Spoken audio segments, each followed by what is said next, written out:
trying to be back on campus 4 days a week.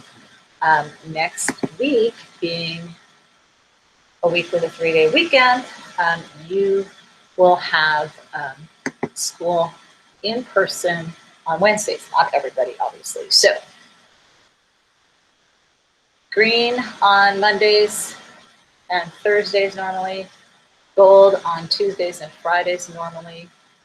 But because of the 3-day weekend, the green group would miss Monday. So we're moving that to Wednesday. So it's going to go gold, green, green, gold next week. And for those of you that are coming to campus, those of you at home, it doesn't matter. But that I wanted to, I'm sure you'll get a notice from the school regarding that, but just FYI, Wednesday will be a live instruction day, and so not asynchronous. And then the 2-3-day weekends in February will be the same. There'll be a live instruction on Wednesday, and you need to be present. So, all right, I think I covered my bases. So again, today we're going to finish up those periodic trends. I'm going to introduce the metals and non-metals lab that I'm going to use as kind of like a review to get us kind of tie everything together and get us ready for the test on Friday, and then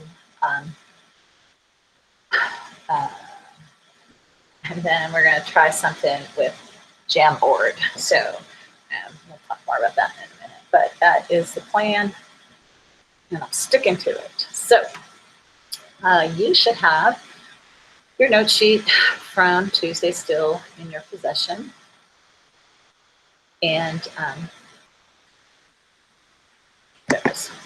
that sheet has some images from my PowerPoint. So we've talked about atomic size, a little bit about ionic size yesterday before the quiz. Today we're going to talk about 2 other periodic trends, and those are ionization energy and electronegativity. So again, take notes on your own paper or take it on this if you want to, but I suggest you're on paper. And again, I should keep clicking that thing. Hope it doesn't like interrupt me. Let's see. So real fast review from yesterday's stuff about ions. Remember that cations get smaller. Cations are the positively charged ions. And they form from the metals. So remember, metals are over here. They lose electrons. They form cations. And then the nonmetals are over on this side. And they also get smaller as you go from left to right across the period. These are anions. They're negatively charged because they have more electrons than the neutral atom. And then again, as you go down through the periodic family, the same one, you're adding layer after layer after layer after layer. So even if you lose an electron, you're still going to be bigger than the ions at the top. Check. So this follows the same pattern that atomic size does. The size of the atom, the size of the ion, they follow the same trend. Bigger top to bottom, the biggest at the bottom, biggest on the left, smallest on the right. Again, remember, cations lose electrons, so they're smaller. Anions gain electrons, so they're bigger. This is a nice little graphic. It shows you over here lithium, potassium. I don't know why there was sodium off. Lithium, potassium, rubidium, magnesium, calcium. These are measured in angstroms. That's another way, instead of meters, what we usually use. Picometers is what our book uses as the measurement increment, really, really small. But angstrom used to be used a lot more, especially when talking about wavelengths. But if you notice, watch potassium and rubidium. So that's the neutral atom, and then the ion. Neutral atom, ion. It's like you're flipping this little switch here, except when I push on that, it takes me to the web page where it is. So I don't go there we go. So atom view. Oops, coming up. My pen. And then over here, the nonmetals, they are bigger when they add electrons. All right. Trend number 3, ionization energy. It's the energy required to remove an electron from an atom. How much energy do you have to zap the atom with to get the electron knocked off of it? So if you recall, when Bohr was doing his work, I forgot to mention this in earlier classes, but when Niels Bohr was looking at the light, he knew that the electrons had to go certain increments to get farther from the nucleus. Well, at some point, you can completely remove the electron. You can actually completely remove all the electrons, and that's what the fourth state of matter is, plasma. There's table after table of different ionization energies, and there's a consistent pattern. We're just going to focus on first electron being removed, first ionization energy. And there's the second ionization energy, and the third, and the fourth, and the fifth, and all this other stuff. We don't need to worry about that. You just need to understand that this means we're removing an electron. Some elements naturally lose their electrons to other atoms. And as you might expect, their ionization energy is low. Those are the metals. So if we look at this three-dimension, here's our alkali metals, our alkaline earth metals. They have very low, small ionization energies. Okay. Over here, the non-metals, remember these are metals, except for, I did it again, hydrogen. Non-metals over here, and the noble gases, of course, really hard to take electrons. It takes a lot of energy to take the electrons off of a noble gas. Most tables don't even include these and just stop at the halogens, because the halogens are the ones that actually will make a compound. There's been a few rare compounds made under extreme conditions with noble gases, but normally they don't react. So the ones that we focus on are the representative elements, right? The group 1, 2, 13 through 17. And then the noble gases are in the class themselves. And again, here's a list of numbers, and it's like, oh, that's too hard for my brain to think about on a Friday. So let's go look at a graph of it. Notice the elements down here: lithium, sodium, potassium, rubidium, cesium. Those are our alkali metals, where they only have one electron in their highest energy s orbital. And then here's our noble gases up at the top with high energy, and they have s2p6, so they're going to hang on to their electron if they can. It's going to take a lot of energy to remove 5 times as much energy almost to remove an electron from helium as from lithium. Remember, they all want to get this octet configuration, and if the alkali metals lose their single s orbital electron, they will have noble gas configuration. They're isoelectronic with them, right? Yesterday. So first ionization energy, it tends to increase from left to right across a period. That means as you go from the metals to the non-metals, it gets harder to take off an electron. Okay, as you go down through a family, however, let's go back to the slide actually. Notice lithium's here, but cesium's even lower. Helium's high, xenon's still higher than cesium, but it's not as high as helium. So the bigger the atoms get, the easier it is to take an electron off. So it's easier to remove electrons when they're far from the nucleus, right? What's the thing holding them in? The positive nucleus. So if they're out layer after layer after layer away, it's not going to be hard to get them to come off. Okay? So small on the left, higher on the right. And that's just across the same period, right? Comparing elements in period 2 to each other, elements in period 3 to each other. Okay? And again, the reasoning goes back to the nuclear charge. How many protons are in the nucleus relative to how many layers you have in your atom? To go top to bottom again, it's harder to remove them from smaller atoms. The nucleus is closer to the electrons. But when you start getting all these layers on your atom onion, it's really easy to take the electron on the outside of it off. And that's because of shielding. Remember, electrons are repelling each other. The nucleus is trying to pull it in. The nucleus is far away, and we have this little electric force field blocking it. It's going to be easy to take that off.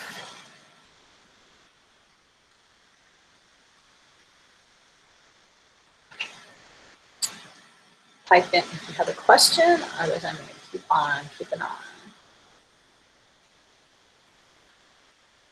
All right, we got another Greek letter to add to your alphabet. This is actually a lowercase Greek letter. You've already been introduced to the triangle, capital delta, the D in the Greek alphabet. So just like we have a capital V and a lowercase d, so did the Greeks. Okay? And so delta that we've used so far is for change. Also use it when we get to LP, but that's a long time ago now. And this little delta, this lowercase d, okay, like a D with a little curly Q on the top, is for this big long word, electronegativity. Nobody wants to write that many letters. Scientists really don't like writing multiple syllabic words, so we're going to shorten it to this. So anytime you see electronegativity, it's little delta. And this is going to be a very important concept when we get to chemical bonds, especially covalent bonding in particular, and then also molecular shape. So hang on to your hats because this will come back and visit you soon. So electronegativity is how well an atom can hang on to electrons, especially in a compound. Okay? So remember that metals are going to lose, non-metals are going to gain. So right off the top of your head, hopefully you would think if this is how well an atom can grab electrons, if metals are already losing the ones they have, they're not going to be able to grab anybody else's. Okay? So they have a very low electronegativity, whereas nonmetals have a higher electronegativity. Now, the scale's not very big. The scale just goes from 0 to 4.0, and it's measured by breaking bonds between atoms. But again, we'll talk more about that. So the general pattern, electronegativity is going to increase when you go left to right. Nonmetals have higher electronegativities. And I still haven't fixed this. Decrease from top to bottom within a group. So the bigger elements have a lower electronegativity at the bottom of the family, highest is at the top. And again, the numbers are great. You can look at numbers all day long and not make sense of them. It's easier if you graph them or plot them somehow. Fluorine is, and also remember, our book does this all the time and they don't bring it out to you, but the transition metals would be in between. So this is group 1, group 2, 13, 14, 15, 16, 17. These are our representative elements. And the transition metals aren't in that group. So 4 is the highest. This is the max electronegativity. Okay. And then cesium is the least. It does depend slightly on what the element's bonded to. But again, we'll talk more about that. Okay, so pattern, highest electronegativity on the right, nonmetals. They're best at grabbing electrons, and lowest electronegativity at the bottom of the family, because there's so many layers. Again, why can the nonmetals pull in electrons? They've got more protons for the same energy level, with a bigger nucleus with more positive protons. Why are the bigger atoms lower? Because there's shielding. There's layer after layer of negative force field blocking each other, pushing each other away, and shielding the positive nucleus.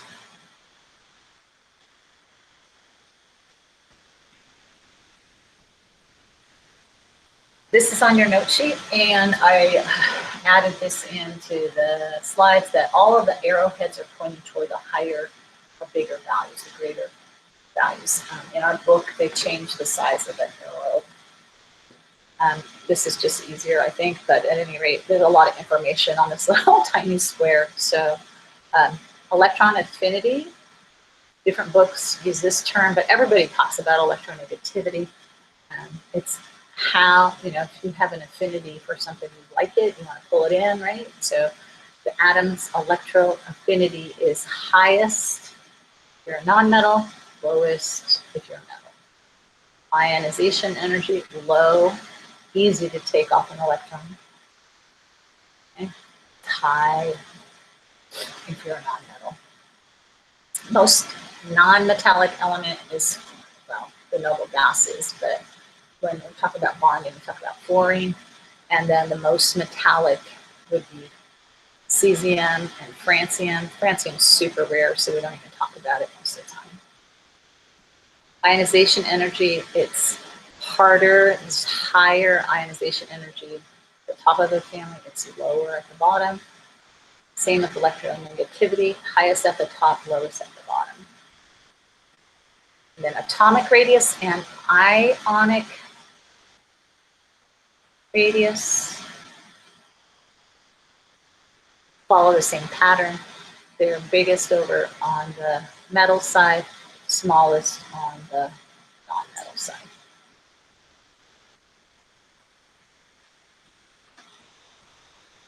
Lots of information, huh? And this is just another textbook's explanation. Again, electron affinity is the same as electronegativity. So these other two books don't mention ionic radius, but our book does. Another way to look at it. All right, so again, this was at the beginning, but I'm going to say it one more time. Why do these trends happen? There's 3 explanation points. Nuclear charge. How many positive protons are there in the nucleus, of course? Second, how many layers of electrons do you have? And finally, how close are you to getting that noble gas magic configuration of 2 in the S, 6 in the P, your octet? All of these things kind of play together, so understanding our electron configuration stuff helps explain periodic trends.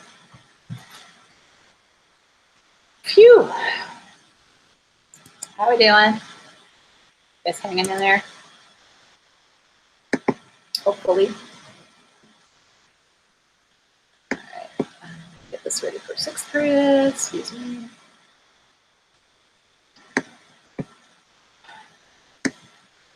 So that takes us through the last section in chapter 6, and the kind of a review for chapter 6 is going to be this lab. So this should be in your classwork feed. Lots and lots of information on this one document, and we're not going to read through it right now, but we will go through it on Tuesday, and I'll have videos to show you of me doing the demonstration. So this is a multiple day lab always. And when we have 40-minute class periods, it makes it like almost impossible to get done everything. So I will do my best to get it into different chunks so that we can cover it all Tuesday, Wednesday, and Thursday, and then spend some of Thursday reviewing and then the chapter test on Friday. So metals and nonmetals, they are essentially opposites, and whatever a metal does, losing an electron, for example, the nonmetal does the opposite, it gains. So in this reading, this couple of paragraphs, there's all the information we got from last week in section 1, when we're talking about metals versus nonmetals. Conductive, malleable, all that stuff. Okay? Something that we saw on the Kahoot about reactivity is in this, and it has to do with gaining and losing electrons and their periodic trends. Then I've done this lab for a long time. This is a little quick introduction to redox reactions, oxidation and reduction, and I will talk to you about that. It'll make more sense probably after we do ionic compounds. And then we've already talked about acids and bases a little bit, and that indicators are used. They change color, so plant pigments that change color depending on the pH. So we'll go through that. You probably have used litmus paper in biology, and when we did the chemical and physical changes lab last semester, I showed you universal indicators. So we'll talk about that more on Tuesday. I wanted to give this to you ahead of time because some of you may already know you're going to have a busy week next week. The pre-lab questions won't be due until Wednesday. However, it's a 3-day weekend. If you have time, I'm going to put it out there that you can do the pre-lab questions over the weekend, or as much as you can, to try and save yourself some time Tuesday night. If you can't figure out the answers, it's totally okay, but most of it's up here in the background information. So again, all these things I'm going to show you, and then I'm going to do electrolysis. You might remember we did electrolysis of water, hydrolysis, and we ripped apart the water molecules. This is a little bit different, but the same kind of idea. I'm going to run electric current through some solutions. And so I'm just going to ask you to draw on those and write down some notes when I do those on Tuesday with you. And then I'll talk to you about some nonmetals as well.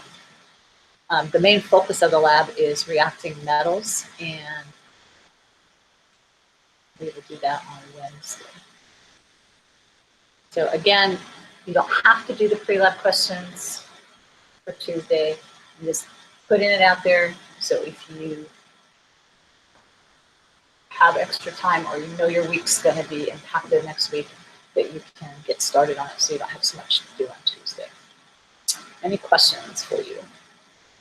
I can answer for you.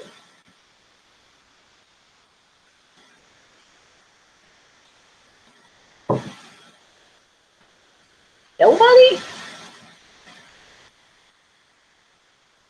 Alrighty then. So I'm going to stop recording. I guess I could leave it on. Maybe I'll leave it on. I'm going to go and put something in your feed. We have, yeah, we have enough time. There it is. How many of you have done a Jamboard before? Jamboard on Google. Anybody have a teacher that's done a Jamboard? I only had one or two students in second period. Any Jamboarders out there?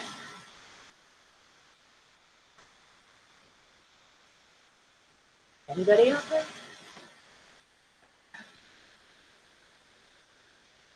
Okay, well, let's try it. So,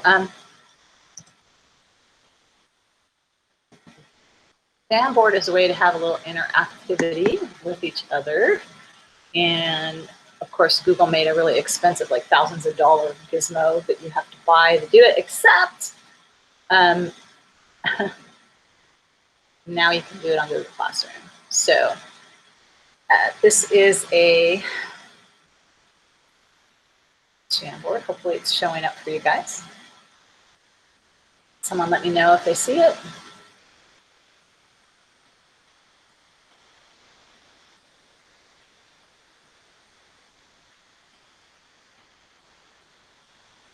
Anybody get it yet?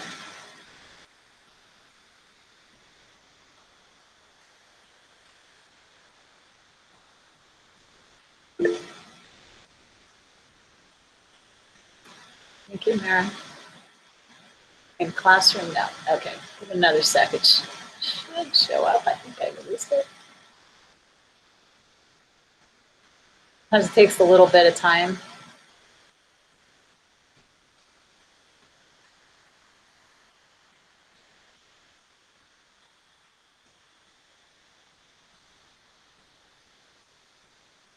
So this other teacher, not the one that does the Google Slides things that I've shared with you, but this is a different teacher. There we go. Some of you are in. Right on. Has made this. And you guys remember my my chocolate sweatshirt that I wore. Spelling words, playing Scrabble kind of thing with periodic table symbols.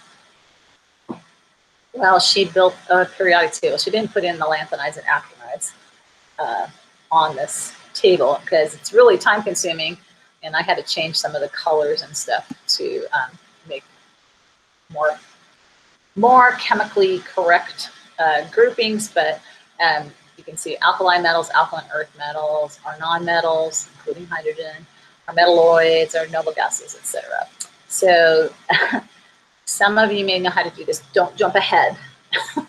Stick with me. But Jamboard is a way you're all have editing rights. So up at the top here, this little frame bar takes us to another frame.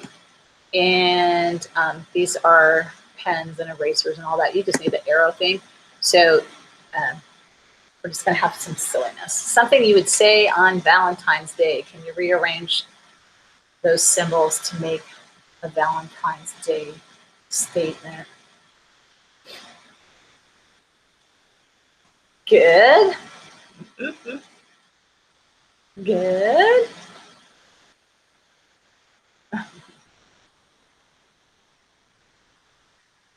Awesome. You guys got the handle. I love you. And see, everybody can move it. Okay. So we all are able to move it around. So something to say on Valentine's Day. Okay, don't go ahead, even though you can. Good. Yeah, make it pretty. All right, here's the next one. Sweet holiday treat.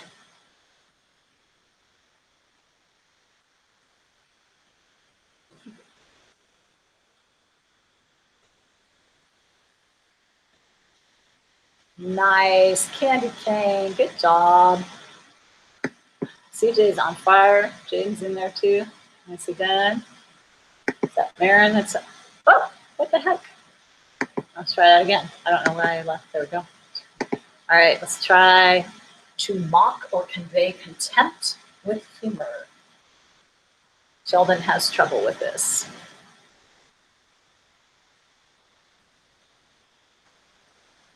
There you go. You guys are good. Nicely done. Nicely done. Sarcasm. I'm not being sarcastic. Goes on forever.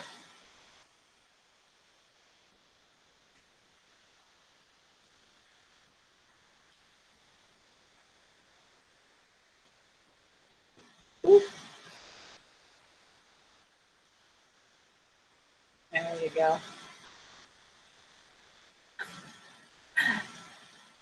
There we go. Oh, it was right. Oh!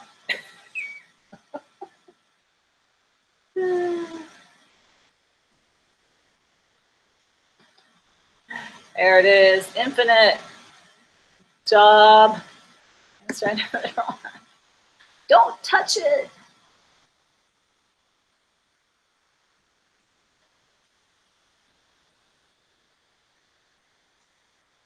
Excellent. Don't touch fire. It's bad for you. Whoop. Sorry, I was trying to help. I shouldn't. Good job. You will need to blank to solve this one. Wow. Not very hard, apparently. Good job. Think. You do this upon a star.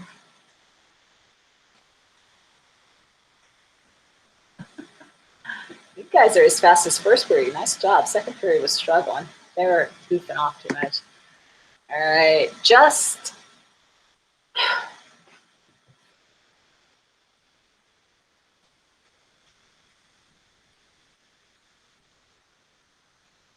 excellent. Just breathe. Oh. All right. Scientists wear one.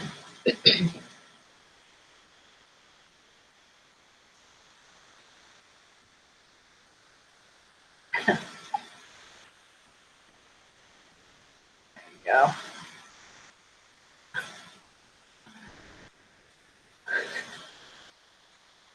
Perfect.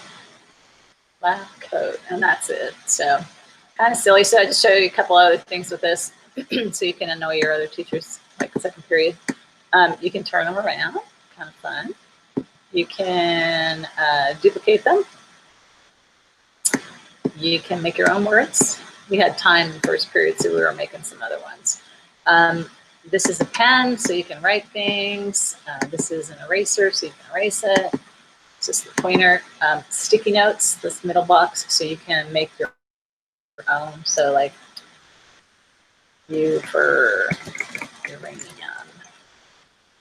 And then click save, and then it pops in there, and you can change the color, and you can do all sorts of things. So yep, somebody's figuring out how to do the writing. Good job. So I'm going to take the eraser and erase you. All right, so since it's a collaborative, we can all erase everybody else's stuff. Isn't that fun? All right, my darlings, it is 12:21 by my clock. I hope that was fun. And not everybody's in here, but that's okay. A lot of you are. So thank you for a good Friday, and I hope that you have a wonderful 3-day weekend.